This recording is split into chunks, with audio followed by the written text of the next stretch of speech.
So when you're loud and you're putting yourself out there, you're definitely going to have people who hate on you, chirp you. Like, do you just ignore them? Do you combat? Like, how do you deal with that? I think you had a really, profound video where you said, if you want to be someone special, you're going to have a lot of people that are your fans. Also, people that hate you. I think you used Tom Brady as the example.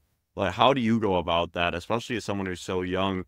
They say the younger you are, the more emotional volatility you may have. How have you been able to keep such a level head throughout all of it?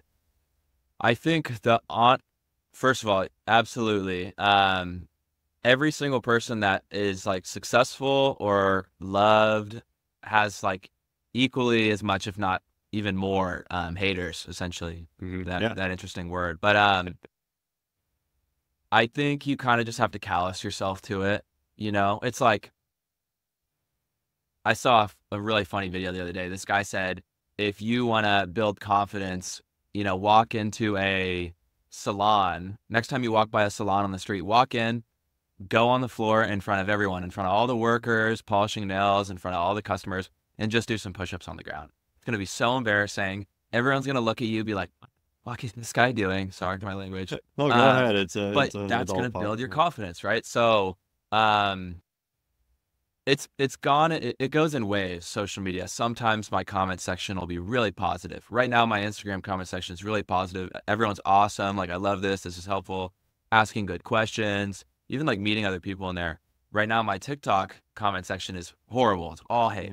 And that's just how it goes. It's like waves. And haters make you famous. Haters make you, Jake Paul, Logan Paul, Bryce Hall. These guys were all the most hated people on the planet at one point in terms of like social media. And they make a lot of money. And now they're killing it. And you can't not respect them. You don't have to like them or agree with them, but you can't not respect them. And so I think haters are actually just as valuable.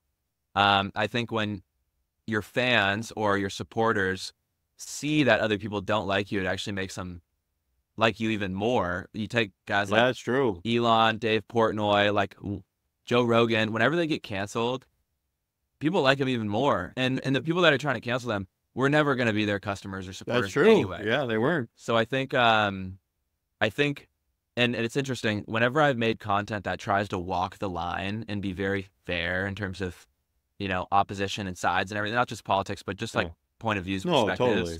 Whenever I try and walk the line, I get the most amount of hate.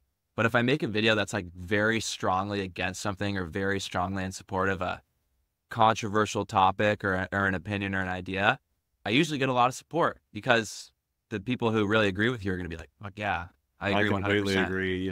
I'm not nearly on the level of you yet, but aspiring to do so from the content space. But I had one post about work-life balance because, we don't believe in it here. We're all about working as many hours as possible, 60+ hour minimum work week, because we really believe in being obsessed with your craft. And anyone, best athlete, best business person, they're all working a ton of hours.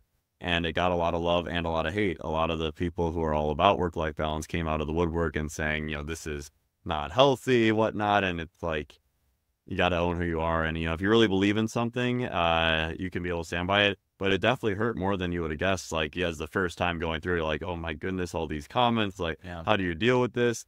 And then, you look at all these people, like you said, who are super successful. They deal with it times a million every day. You can't handle it. You're never going to be a leader. You got to be able to deal with it. You got to be callous. I think you got to have fun with it. And what's interesting, because I was on a podcast yesterday, and this really nice girl, Patrice, she asked the same exact question.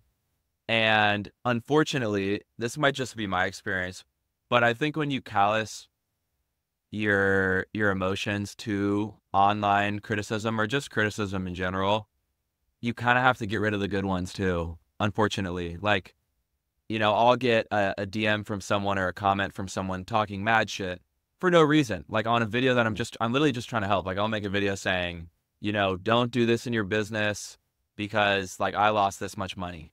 And someone will say, why the fuck would anyone listen to this guy who's not successful yet? Like, shut up, bro. Like, whatever. That doesn't bug me at all. But at the same time, if I get a DM from someone and they're like, hey man, you've really had a positive impact on me, or like I just started my first business, or you've helped me get over my, public insecurity, I honestly don't get to like really feel the... Well, you got to keep the emotional, the even Steven of it. I talk about that as well. Less in content because I'm new to it. I just started in February, but in terms of running a business, thank you. I appreciate it. So running a business, we've been able to raise from some really great investors like Kleiner Perkins, SoftBank, and, those highs were so high in the beginning. And then, you have to do, you have to fire someone, or you have to do a layoff like that. It's extremely low. But now, 3.5 years in, and it feels like 30 years in, every day as an entrepreneur is so much more experience than it is just working as a normal 9 to 5 in corporate America. Now I'm a lot more numb, to your point, to either side of the coin, where just like, yeah, it's going to get better. Or, oh, it's going to get worse. Like, there's no way to find that novelty as much. But I think that's actually part of the role. You have to be able to be so emotionally secure, because as a leader, as a CEO, as a founder, you can't show weakness to your employees. You can't go cry to them about something, because you need to be strong for them and allow for them to open up to you. How have you done that, though? I saw that you're actually trying to build a community for more young men, some more young founders, like helping them be able to find people that they can be vulnerable and authentic with, because especially as a leader, it's hard to have